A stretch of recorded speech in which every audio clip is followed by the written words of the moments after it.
So we talked in the previous video about the different types of groups we're going to be put into and the different objectives of each. But now let's talk about how we form those teams and how we put those groups together, the different stages that those go through.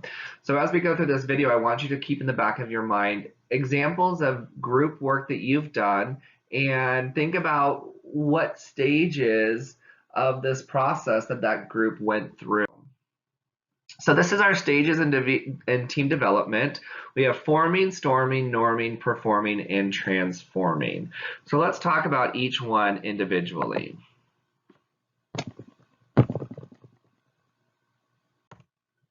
So forming, our individuals become members of the group. This is our basic first stage, okay?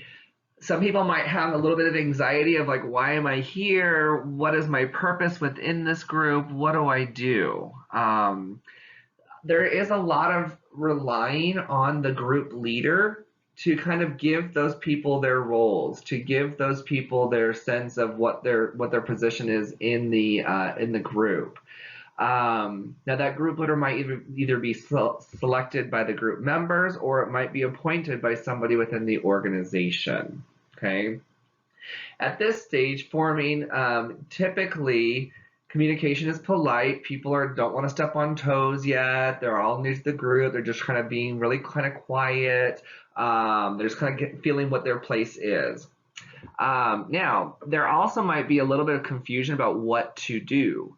And to alleviate this confusion, the team leader can help facilitate the team mission statement as well as a code of conduct. So that team mission statement is essentially just addresses what the purpose of the team is and how they're going to achieve that mission. Secondly, the code of conduct is the appropriate way of behaving within the group. Okay, and this establishing this team statement and the team code of conduct at the very beginning is so important to the success of this team in the future. So next we have storming. Okay, now storming is that second stage. Conflict is going to arise. People are going to start pushing the boundaries, testing those boundaries of what their role is. People are going to get a little upset. There's going to be arguments that are going to happen. Possibly what people expected based on that forming stage, the reality of the group work may not meet that expectation of what they were thinking originally. And so as the group leader, it's important that we manage the conflict and not suppress it. Okay, don't like snuff it out. We want to manage it appropriately using those conflict management skills we learned about in the previous video. Okay, so do we ignore it? Do we avoid it for a moment? Do we accommodate some things? Do we actually be assertive and say, no, this is the way it needs to be? Or do we, facilitate that compromise so that everybody is on the same page? And one thing you can do as a group leader is to revisit that mission and that code of conduct.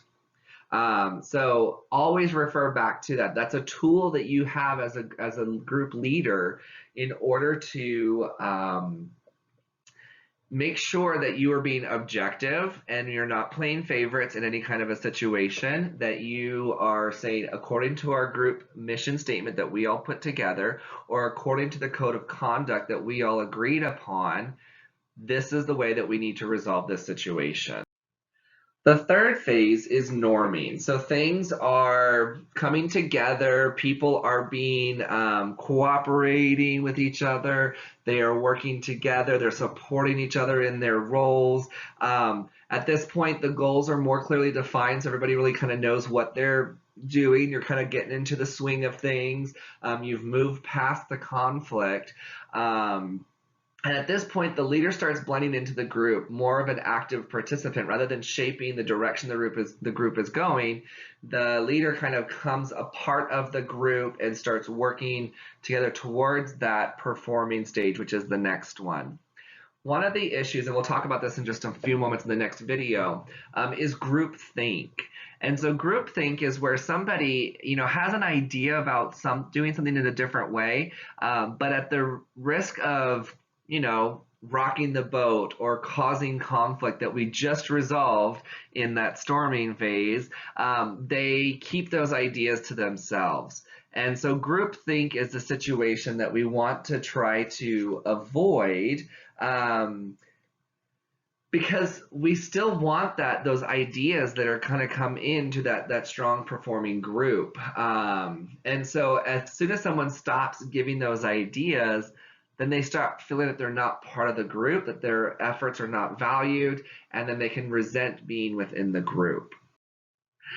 So performing is the fourth level of this group formation, and it's the highest level of productivity. We are cooking on all burners. Everything is going great. Everything's running smoothly. Everyone focuses from their focus shifts from me as an individual to what as a group, how are we doing? So rather than saying I, they say we a lot. And so we want to get that kind of cohesion and that group working all together. We actually look at the differences versus our similarities. So we're moving past that group think, and we welcome those new ideas because it helps us realize that, okay, how can we continually be better? And this gives us different opportunities to grow. So as the leader, we need to make sure that the organization is continuing to provide those resources that help us be successful, to help us remain in this performing stage. And then really the leader's role is to serve as that communication channel between the organization and the group to make sure that the organization knows what the group is doing, how well they're performing, the things that they're working on, and all that kind of communication. And if for whatever reason, something needs to change from the organization's perspective, then they communicate that through the team leader. That leads into our final stage of transforming, okay? So transforming is when change is going to happen within the group. Now, the group could just completely end and be done with. We could be changing membership. The scope and the mission of our group might change slightly based on the needs of the organization.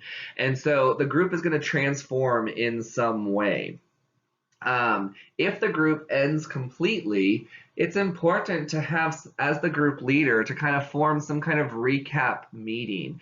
So as the leader, you can lead that and say, you know, these are the things that we started with. This is where our organization gave us this goal, this task. These are the things that we did to accomplish this. These are the things that we did accomplish. These are things that were not yet accomplished, but these are things that we worked on towards those that might need a little bit more effort. Okay, and so it's important to have that recap so everybody kind of feels a sense of finality, that it's done, it's over, and we can move on. If we don't have that recap session, then some people might walk away from it thinking, well, we really didn't finish what we were supposed to, and the organization killed our group. And so does that mean the work that all that we did was valued by the organization, or was it not valued by the organization? So we really need to keep that process in mind to add that last meeting so we can close it out, make it final, and then we can move on to whatever we're moving on to next, whatever we're transforming to next. Now, different individuals play different roles within the group. I'm not going to go through all of these. I'm going to start with the negative because, me, I like to end on the positive. And so, some negative roles that people play, that dominator is somebody who just constantly is always be the first person to offer a suggestion. And they dominate every conversation. Somebody who's a blocker kind of has it in their mind that their idea is the best and they're going to block everybody else's ideas. So those are definitely not good positions to be in for somebody to be the group leader. Cynic. If you don't know what cynic means, that just basically means they're always looking at the negative side of everything. They're always looking for the end results as a negative or as a problem. And so we want to make sure that we don't have those cynics in our organization. Those would kind of be like, if we think back on the change, those would be those inhibitors to change. They're always looking at the negative side of things. The lobbyist. So They want to think about they're only focused on their ideas and pushing their ideas rather than looking at it from the group's perspective. Now, from the positive side, if we look at the inquirer is somebody who is always kind of suggesting to everybody, well, why don't we look at it from this perspective? Why don't we look at it from this perspective? Why don't we look at it from this different perspective? And so it kind of pushes the boundaries of getting everybody thinking outside the box. We do want to make sure that people are contributing.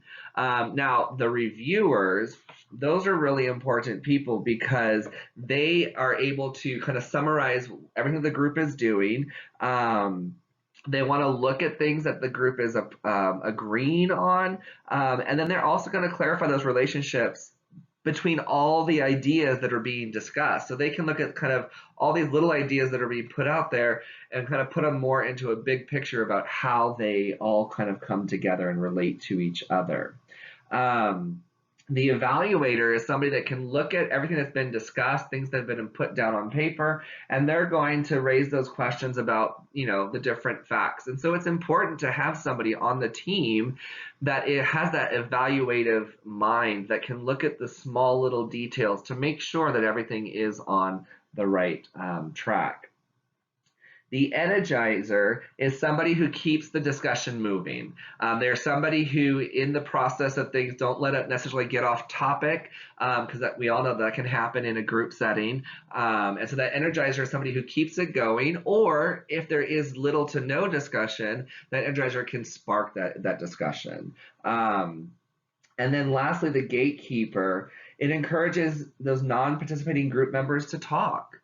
So that's somebody that's out there that looks to see, well, Sally hasn't really offered any kind of suggestions on this. So rather than just saying, does anybody have any ideas on this? They might specifically say, Sally, what do you think that you can contribute to this, right? What do you think about this topic? And then that gets those non-participating people, kind of shuts down those dominators that are always talking and always giving their ideas. And so we really kind of want to make sure that everybody is working together cohesively.